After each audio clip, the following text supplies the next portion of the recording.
नमस्कार साथियों, मैं Debashish Chakraborty senior life advisor Max Life Insurance से आपको संबोधित कर रहा हूं। आपने अभी जो यूनियन बजट आया प्रेजेंट किया गया है उसको पढ़ा होगा, बट कई चीजें होंगी जो आपको इस बजट में समझ में नहीं आया होगा। फॉर एग्जाम्पल, एक पैन कार्ड के अंदर आने वाले 1 अप्रैल से 5 लाख का लिमिट कर दिया गया है।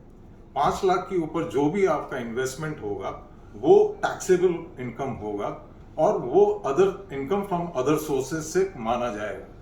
फॉर एग्जाम्पल, जैसे कि मैं आपसे कहता हूं कि यदि आप लमसम मैच्योरिटी पसंद करते हैं तो इसमें आप 5 साल तक 5 लाख रुपए 25 लाख रुपए प्रति वर्ष देते हैं।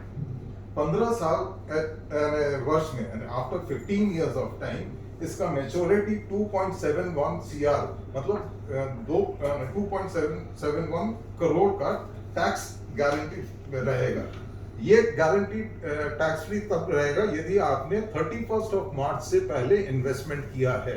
यदि आपने यही इन्वेस्टमेंट 1 अप्रैल के बाद करते हैं तो इसमें आपका जो आपने 25 लाख रुपए 5 साल तक दिया है वो 2.71 में से माइनस करके 1.46 करोड़ टैक्सेबल होगा।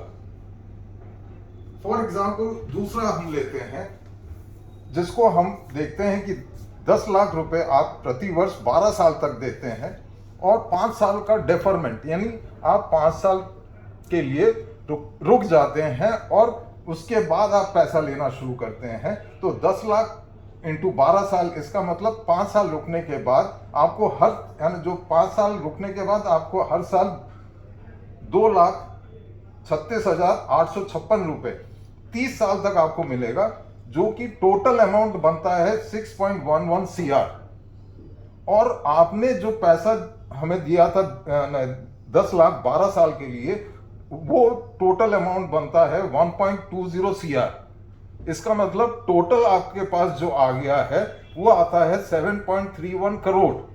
अब इसमें से आपको 1.20 CR जो आपने दिया था वो नॉन टैक्सेबल होगा, बट 6.11 CR जो है वो आपका टैक्सेबल अमाउंट में काउंट किया जाएगा 31 मार्च के बाद, यानी 1 अप्रैल के बाद। यदि आप ये पैसा लगाते हैं और आपके पास जो पैसा आता है वो 6.11 के ऊपर टैक्सेबल हो सकता है, वो 30% स्लैब में आ जाए। तो मेरा सोचना यह है कि अभी हाल फिलहाल आप सोना चांदी प्रॉपर्टी म्यूचुअल इन्वेस्टमेंट इसके ऊपर ज्यादा ध्यान ना देके आप इस समय इंश्योरेंस सेक्टर के ऊपर ध्यान दीजिए, वो भी 31 मार्च से पहले, क्योंकि जो भी आपको बेनिफिट मिल रहा है वो 31 मार्च तक ही मिलेगा। तो बताएं और सोचें कि कितनी जल्दी मैं आपसे आके मिलूं, सो दैट कि आपको फर्दर और भी प्लान्स हैं जिसके बारे में आपसे बात कर सकूं। Thank you.